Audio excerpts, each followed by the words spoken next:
What's going on? Welcome to the 2021 edition of the Off the Schneid preview series, where I'll be going over all 32 NFL teams, breaking down their roster, schedule, giving you a record prediction, as well as helping out with some betting tips. If this is your first time on the channel, hit that subscribe button, and if you like what you hear, go ahead and smash that like button as well.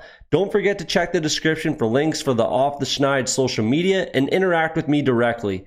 I want to give a massive shout out to OurLads Scouting Services and OurLads.com, as all roster and depth chart graphics are straight off their site. If you've never been, go check them out immediately. I use their site for all NFL, fantasy, and betting purposes, and there's a link in the description for their site. Again, do me a huge favor and hit that like and subscribe button, but enough of that, let's get to your favorite NFL football preview. Taking a look at the New Orleans Saints, we'll start at quarterback, as we always do. Jameis Winston, Taysom Hill. OurLads has Taysom Hill as a starter right now.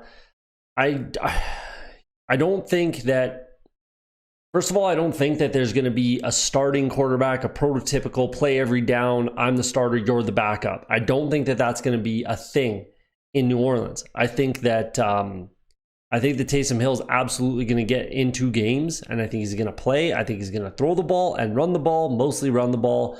But I think that they're going to use that to their advantage. I think they're both going to be on the field at the same time. You know, tight ends, like tight end position, running back position type of thing for Taysom Hill. I think they're just going to get him on the field, and he's going to be a football player. I think that Jameis Winston leads the team in passing attempts, obviously, and is in the game when the game is kind of on the line. I think unless it's like a goal line, inside the 5, then you might have Taysom Hill in the game. But I don't think there's going to be a typical, starting quarterback, backup quarterback, and that's that. I think they're both going to get the reps. They're both going to get in games. They're both going to produce and, potentially be fantasy relevant. We'll see. Like in Superflex leagues, you might be rostering Taysom Hill. You know what I'm saying? Like, probably are. I don't play Superflex leagues. I really don't like Superflex leagues for reasons I won't get into on this. But Taysom Hill might be a guy that is owned on rosters. I might own him in my leagues because of the depth. It's the very, very deep leagues. So I might take a look at him, mostly because of the running stats. Ian Book was their fourth round pick. A complete waste of a pick, in my opinion. I gave the Saints draft an F grade.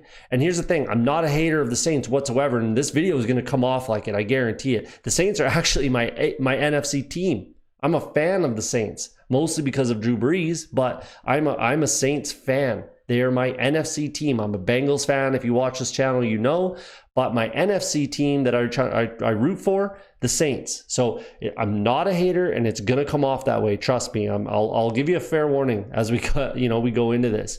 So that's how they sit at the quarterback position.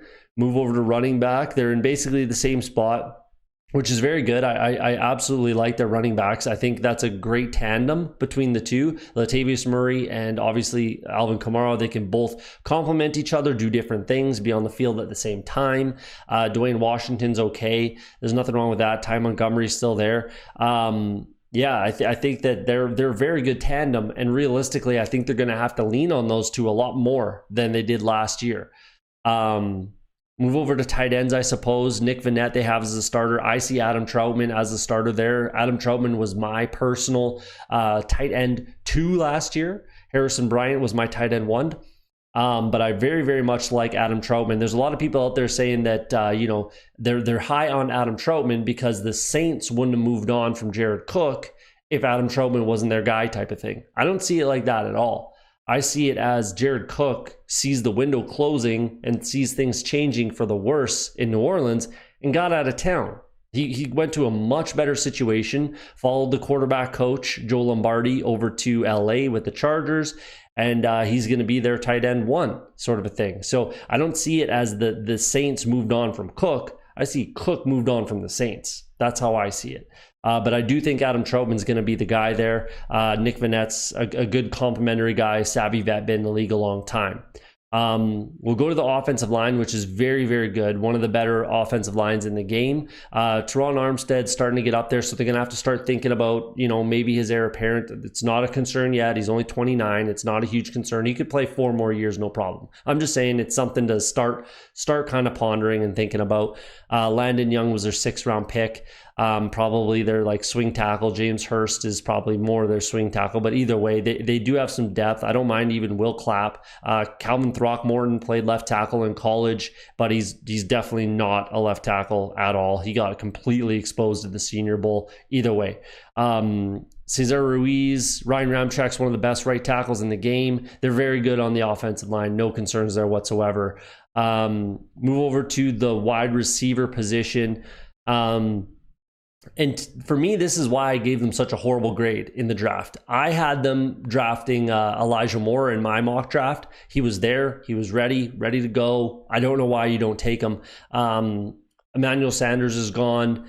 Jared Cook is obviously gone. You're going to need another playmaker besides Michael Thomas. You're hoping gets back to where he was, but you're not exactly sure what's going to happen with the quarterback position, how it's going to look, right? If I've read concerns that, Jameis Winston's not a good slant passer and Mike Thomas. I don't know. I'm not watching all that tape, to be perfectly honest with you. I'm not out there plowing through the tape of Mike Thomas catching slants from Drew Brees. I'm just not for the last 5 years. Okay. So, but that rumor is out there. And if that is a thing, you need some other weapons there. They're very, very much going to need some other weapons, especially in this division where I see a lot of run and gun. I think the Panthers, the Falcons aren't going to have much of a choice in my opinion, and go watch their video if you want to see what I think of them. The Panthers are going to be run and gun. The Bucks are pretty run and gun. So in this division, you're going to have to be able to keep up offensively. And I just don't think that the Saints are going to be able to do that. I see the window closing on this team. I really, really do. And it starts with Drew Brees. Cam Jordan's getting older. Demario Davis is getting older, and we'll get to the defense in a second, but they needed another weapon in my opinion, because Traquan Smith ain't it, man. He's not a number 2 wide receiver. And I think that Elijah Moore would have made this team a lot more dangerous. So Michael Thomas, still a very, very good wide receiver. Don't get me wrong. I called him being the best wide receiver in that draft class, and I'm a big fan of Michael Thomas.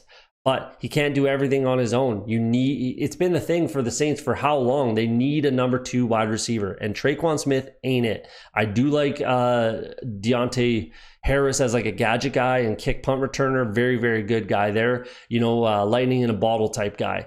Marquez Callaway ain't it. Lil John Humphrey ain't it.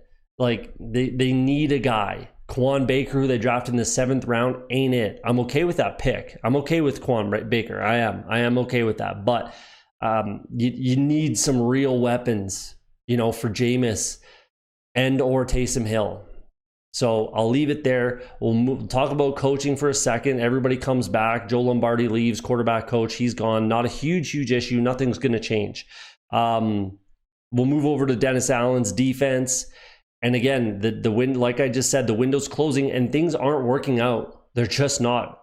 Trey Hendrickson, gone, 13.5 sacks. Realistically, Cam Jordan is still one of the best in the game. He's a beast. Probably going to be a Hall of Famer, I would imagine. Marcus Davenport has not taken that step, and they are absolutely and should move on from him. I do not see them picking up his 5th-year option unless this is the season that he takes that step. Peyton Turner was a terrible pick, in my opinion. Didn't see him as a first round talent. And again, Elijah Moore would have been a much better pick. Moving back to that 4th round pick with Ian Book, they had, obviously you're not planning for it in the first round to take Elijah Moore there and get a pass rusher later, but literally the 2 picks right after Ian Book, Janaris Robinson from Florida State, Rashad Weaver from Pittsburgh, man, they just really messed up the draft in my opinion. Even Jacob Harris, I hated that Ian Book draft. It was a waste for me. I don't think Ian Book ever plays it down in the NFL. Sorry. It is what it is. So there you go. There you go. Moving back, I do like Zach Bond. I actually had him as their first round pick last year. I don't even want to bother getting into it, but there were some issues that dropped him into the third. They still got him. I love that. I really like Zach Bond. I do like Pete Werner a lot. I think those two, along with Demario Davis, are going to be very good, but Demario Davis is definitely getting up there in age. Realistically, those two guys can be the future out linebacker for this team, so that's not a huge issue. But they're top, skill players, leaders, stat guys on defense are getting older. That's just a fact. I do really like David Onyemata. Shai Tuttle's an okay, run blocker, run stopper, stuffer, big body up the middle. Brian Glasgow is okay. And then we'll move to the secondary, which is a bit of a nightmare. You got Marshawn Lattimore, who was at once, viewed as a shutdown corner. I'm not so sure that's what he is anymore. I do think he's still a very good corner. I'm not ready to call him just like a shutdown guy. I'm really not. Patrick Robinson is not going to be a starter anymore. Like, he is not the starter. I think Paulson Adebo is the starter, and I really do like Paulson Adebo. I really, really do. Considering they didn't take a corner with that first round pick, they could have had guys like Eric Stokes, Tyson Campbell. Getting Paulson Adebo in the third is a very good value, very good pick. I think he starts for this team. Malcolm Jenkins, I still really like as a safety. I will always like the guy. I think he's a very, very good football player, probably a Hall of Famer in my opinion. We'll see if he actually gets there. CJ Gardner-Johnson, Chauncey Gardner-Johnson, the nickelback type of guy as well. I think he's very good. Marcus Williams, I think they franchised him. So he's back for this year at least, but he might move on from them again. Another guy. We'll see. I still think this defense is quite good. I still think the defense is better than average for sure. But the window is closing. That's kind of the narrative for this whole team right now, offensively and defensively, and just as a team as a whole. It's closing for me. And you'll see what I mean when we get to the record prediction, which we will go to. Let's segue to that. So there you go. There's your roster breakdown. Let me know what you think in the comments, but I think Saints fans are going to give me some heat, and we'll see what I project at the turn here. All right, Saints fans, bring on the heat. Bring on the heat. Bring on the hate. Let's hear it. Put in the comments. Let me know what you think. I know I'm going to get some heat for this. I know guys are going to hate me, Saints fans, but it is what it is. This window is closing. They are not as good of a team as they were last year or in any year prior. That's just it. That's it, man. So let me know what you think in the comments. Let's hear it. 3.5 on your money for them to win the division. If I'm being honest, I'd rather take a shot on the Panthers getting through. Like, it's not going to happen. The Bucs are winning this division no matter what. But if I were gun to my head, if I have to pick someone else to win, it's not going to be the Saints. I'd probably take a shot on the Panthers, to be honest with you. So yeah, 8 wins, first losing season in I'm not even sure how long. I didn't look at that, is what I'm projecting. Maybe they go 9-8. Maybe they squeak out a winning season, but I just think this window's closing. I think they're going to regress. I think that there's not enough talent offensively. Alvin Kamara is one of the best running backs in the game. Don't get me wrong. Michael Thomas, potentially one of the best wide receivers still in the game, but I just don't think that they have enough. And if there's, an injury to either of those guys, man, this offense is going to be very, very vanilla in my opinion. Even Emmanuel Sanders isn't there anymore, who was very good for this team last year, and they didn't bring in anybody to replace him. So there you go. Let's go through the schedule here. First game at home against Green Bay. I actually gave them this win. If Aaron Rodgers isn't a Packer, but I fully expect him to be a Packer. If he's not, then I think they have a much better shot to win this game. Much, much better shot to win this game, especially at home. But I did give them the win there because it's opening day, fans in the stands. That's a crazy stadium. I think they could still get that win even with Aaron Rodgers. So there you go. On the road against the Carolina Panthers, I actually have the Panthers winning that game. We'll see. It's going to be a close one. I think the Panthers and the Saints are a lot closer than they have been in a lot of years. And I think that the Panthers can absolutely get that win, especially at home. New England Patriots, their defense is going to win them some ball games this year. And I think this is a game that they can win, especially at home. So, very reasonable potential. They start 0-3, and if you're starting 0-3, that's very, very, very difficult to come back from. It is. At home against the Giants, that's a winnable game, but that's also a winnable game for the Giants. Like, that's a toss-up game, low, high, my. But it's a very winnable game for both teams. On the road against the football team, that defense is too good for this offense, in my opinion. And I think that the football team gets that win. Bye week 6, I don't love that realistically for this team, especially when they're going to, in my opinion, be a losing team by then. So there you go. Take it for what it is, I guess. On the road against Seattle, I think Seattle gets that win. I think the offenses are just very, very different. I think the Seahawks offense is much, much better than the Saints D.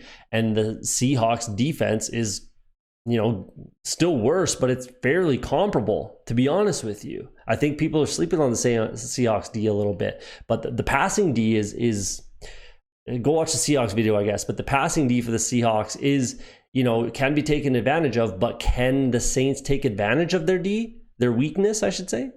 I don't know. I don't think so, and that's going to be kind of the narrative, I feel like, for this season for the Saints. At home against the Bucs, I think that there's a very good potential that they get swept by the Bucs this year. I know they play each other tough, so it's very possible they split. And that's the best case scenario possible for the Saints, is they can split with their division foes, except for the Falcons. I think they could sweep the Falcons. I think the Falcons have a tough year. Go watch their video if you'd like to see what I think of the Falcons. But the Bucs and the Panthers, I think at best, they're going to hope to split.